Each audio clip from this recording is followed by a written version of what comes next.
With the release of Black Ice, Rainbow Six Siege gives us Frost to use on defense. As my personal favorite out of the two Canadians, we're going to discuss some tips and tricks on how to make you always go out with a bang, baby!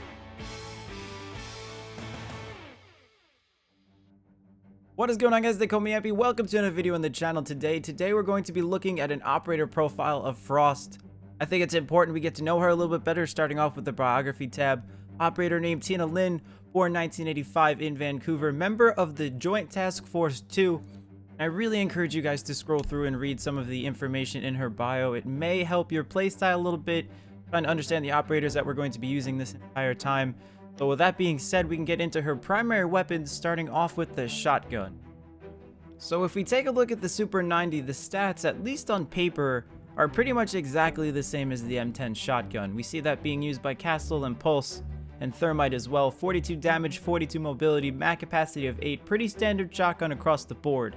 You can compare this shotgun with the M59. We see that being used by pretty much everybody in the SAS CTU. The M59 pumps out 45 damage per shot, the same mobility as the M10 and the Super 90, and one less round per mag. And although the damage drops off a tad for the Super 90, I still find the extra shell in the mag to be useful in some situations. Now moving on to the weapon I use almost 100% of the time when I play Frost, the 9mm C1 is the Canadianized version of the popular Sterling SMG that you guys see in other games. With a suppressor equipped, and that's very important to remember, this is suppressed damage. It's going to do 32 damage, have a fire rate of 575. You're going to run 45 mobility and a mag capacity of 34.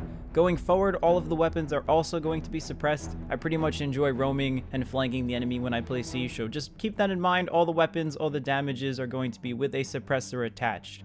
You can compare the 9mm to Doc's MP5. You guys are going to see that it surpasses this classic SMG in both damage as well as mag capacity, which is pretty good in my opinion, but unfortunately Frost's SMG does suffer against the MP5's high 800 rounds per minute. If you match it up against Pulse's UMP45, the 9mm outputs the same damage with a suppressor, a slightly lower fire rate, which isn't too bad, and it peaks over the UMP's 25 mag capacity by almost 10. So overall, I think the SMG is pretty solid. It's very consistent, and although it doesn't do anything perfectly, I think it's still a good balance between the other two we just made comparisons with, and the gun always performs when I put it in my hands. If we're going to pick the best gadget for Frost, I'm going to have to go with the one that complements her unique ability the most, and that's going to have to be the deployable shield.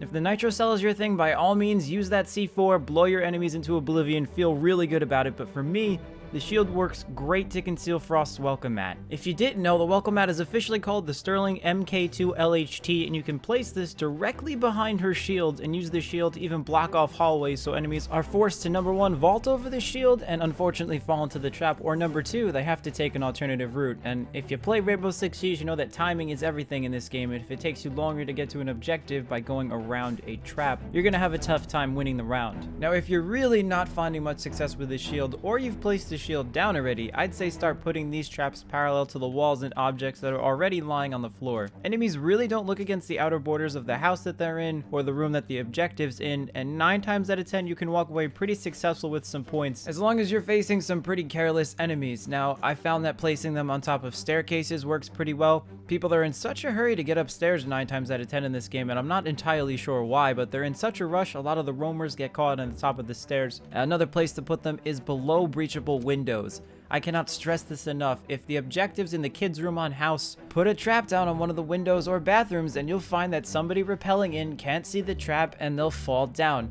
Now when we talk about the trap, I really love the way its damage works in this game. If an enemy still has teammates alive, to essentially pick them up from the down but not out state. In Siege, if you go down, you have teammates to pick you back up and revive you back to 50% health. So if one has teammates alive, the enemy after entering the trap will enter a down but not out state. The interesting thing about this trap is if there are no teammates left alive, the enemy falls into the trap, he will instantly die. It will be one instant kill, and it makes for one freaking awesome kill cam. Looking at Frost Gadget as a whole, some people make the comparison to Capcan's entry denial device, and they're accusing Ubisoft of being pretty lazy about this design. I really wanted to agree with you guys at first, but thinking more about the device, I'm going to have to disagree.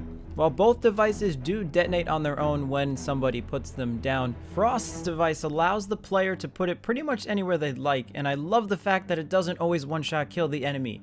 The game lets Frost know when an enemy has been injured, and it's up to the player to decide whether to grab that kill or use that enemy as bait. This in itself offers tons of flexibility for defensive rounds that players aren't just gonna find in Capcan. And that's about all I have to say about Frost. Thank you guys so much for watching. I really appreciate it. Please like, comment, and subscribe. I'm debating on doing one for Buck, but I'm not entirely sure yet. But regardless, there will be more Siege videos on my channel, so stick around, come hang out for a little bit, drop a comment as I said.